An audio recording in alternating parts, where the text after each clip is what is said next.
All right, folks, this is a 2020 Mercedes Benz E350, and this has a 2-liter turbocharged engine. It has 255 horsepower and 270 pound-feet of torque. Now, I did a walk around on a 2017, and this is kind of a redesign. And I think this kind of displays why this is kind of the standard for the mid-size luxury sedan. And I really like the look of this vehicle. Like, it's smooth all over. It doesn't really have creases, but it's just a beautiful, elegant, and classy looking vehicle, especially in this black color. Like, it definitely gives like S-Class vibes a little bit. I love the wheels. You know, they're not the largest wheels, but guys, these are 19-inch wheels, and they look really, really good. And we'll go ahead and kind of zoom out, but the side profile of this vehicle looks so good. I love the turn signal indicator in here. The use of chrome is very, very classy.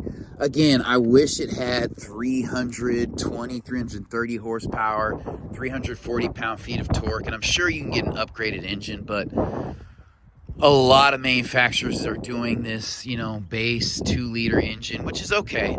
At least it has real exhaust on the back, real dual exhaust, and this vehicle looks substantial. You know, it definitely has a good footprint. You know, this is not even a 4MATIC, and the trunk is kind of shallow, I will say.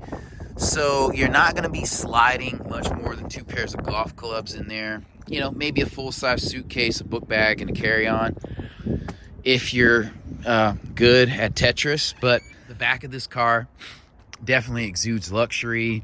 You know what time it is. It has that classic Mercedes DNA in the design, even if it has a 4-banger. So we'll go ahead and hop in this vehicle. You know, these doors are wide. Hopping in, before I hop in, actually, you can see this is a typical location of the Mercedes door handle. I love these drilled speaker grills here. So you do have a Burmaster sound system, and you have this wood inlay in here, which helps break up the monotony of the all black, even though it's black. Stepping inside, this seat is back a little bit further. I have pretty good leg room back here, and I can move this seat up. This seat back is hard. It does have kind of like a faux leather overlay. You have your classic luxury matte pocket. You have vents back here. You don't have climate controls. This is not an S-Class. Charging ports, this is typical Mercedes of the time and before, with your house plug, the 110 or 115 volt, and then the cigarette lighter. Yeah, this back seat feels very, very comfortable. This is very much a 4-seater vehicle. It is a rear-wheel drive vehicle, so you have a transmission and exhaust tunnel going back through here, and you could fit 3 adults, but it'd be quite uncomfortable. These seats do feel good. They are a little bit slippery, but they kind of slope down and back, so they hold you in place pretty good. You don't have a ton of bolstering. There's some bolstering here down at the bottom, but this may be leatherette, which is basically vinyl. I like the stitching in here. The door is like all black, but it's like a classy black dress. You know what I'm saying? It's not doing too much. You don't have diamonds, glitter, you know, glistened everywhere or drizzled everywhere, but it's just a very classy, svelte black dress or black suit. And so here's a look at the cabin up front. Very classy. We didn't get this in the 2017 that I showed you, but this is kind of what class looks like and what the standard bearer for the midsize luxury sedan class looks like. So I like, you know, kind of the sectioned off pieces of the seat. I wish there was a Alcantara inlay in here. I'm sure you could get that as an option. You know, the carpet in this vehicle, you know, feels a little bit above average, but not super luxurious. What you will find in here is footwell lighting, which you don't have in other vehicles. And I love that the seats have a cutout here for your knees, so they give you that extra room. Unlike midsize SUVs from Mercedes and BMW and the likes, you don't have vents in the door here. That's not until you get into like an S-Class. This door definitely feels like it has hardened glass, and it definitely feels solid. You do have a kick plate down here. It doesn't say Mercedes. That's kind of disappointing in an E-Class. I don't expect it from a C-Class, but I wish they would do it in an E-Class. But that's okay. Hopping in the front, more of the same. You know you're in luxury when you have the wood inlay, the 3-person memory seat, and the controls for the seat in the door, as well as the heating and ventilation settings for the seat. That's going to be a touch of luxury, and that's what Mercedes does. Again, this is very, very classy. That's how you open the automatic trunk there. Stepping inside, this plate does say Mercedes, which is cool. You obviously have forward collision warning. There are so many sensors on this vehicle that I'm not going to be able to get into all of them.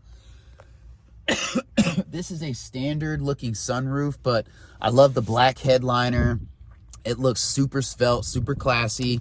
Again, we're going with the black suit, black dress theme here.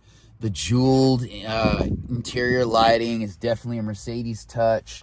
You do have LED lighting in the back, I didn't point out, but these seats are definitely more bolstered up front. They hold you in place. The material is just as slick, but you know, they do hold you a bit more in place. I do feel like I'm sitting at an average ride height. I'm not recessed, but I'm not like sitting up over, you know, the steering wheel. This is the perfect ride height, as you can see. This is a beautiful, gorgeous display, all digital display here. It displays the date, the time, mile per hour, RPM, just perfect. Cannot complain. These buttons here, this one's capacitive. These are your cruise control buttons. This is the home. You know, these control menu functions. These control Bluetooth audio functions. The horn is electronic. You have the clock here. And you have a nice radio in here. This is very, very high contrast. So I will say this about the speakers. So they are quality. They're clarity over power. They do get loud, but when you scroll this wheel down, it's easy to depress. The accidental muting of the audio is a thing sometimes, so that can be a little bit annoying, but I love the mix of buttonry. It would probably be a touchscreen if it wasn't all connected in here. So these are 2 separate screens. Obviously, you can see this area where there's not a screen, but I like how they connected everything. It's just more cohesive. And I love how this wood inlay kind of runs through here. This is how you open and close these vents. Very, very classy touch. So there are a lot of different input options for this system, which is helpful. I mean, there is a learning curve, but you can choose how you want to interact. I really don't like hopping in cars and feeling like I'm operating a computer, but once you get used to it, muscle memory takes over, I suppose. I love that this is not piano black. This is that same wood inlay you have here. Very, very classy, soft open. You have your in for your USB port here. I'm sure it charges a little bit. Cup holders here. Not a very convenient spot when you have the buttonry there, but what can you do? I like that the button right here to open this is very apparent. And here is where your charge ports are. So, excuse the lighting is not great in here. This is a decent amount of space in here.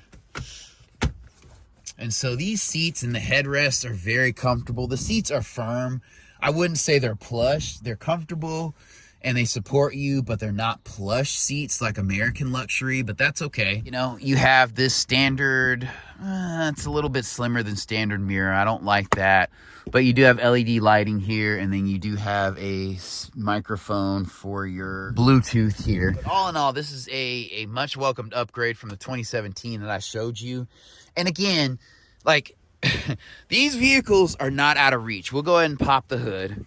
But I think, like, when you walk around a dealership, I kind of want to say this for that one person that's watching and, like, you get qualified for this type of vehicle. Like, you can afford this vehicle. These vehicles are not expensive used. And this is a 2020. It's 4 years old, so it's not super new. But still, like, sometimes you see this, it's like, I can't afford that. But just because you can and you get approved for the loan with, like, little or no down payment doesn't mean that you should. All right, so this is going to be a longitudinally mounted 4-cylinder engine. You're not going to be working on this. It does look good under here. Like, modern turbocharged engines are very wiry and they have a lot going on, so it's best they be left covered up. and left to the dealer to work on. You can fill your windshield wiper fluid there. That's something you can do. And I think there's a battery terminal there maybe to jump the vehicle. But other than that, you know, there's too much going on for you to work on. You pretty much have to be a computer programmer. This hood is lightweight. That might be aluminum. Obviously, I love that it has the struts. And I'll just say 2 other things about this vehicle. So, again, just because you can afford something doesn't mean you should get it. Like cost of repairs, cost of just servicing, like overall headache. The vehicle could be disabled by one sensor and go into limp mode. Different things like that. Keep that in mind. All in all, this is a great vehicle to consider.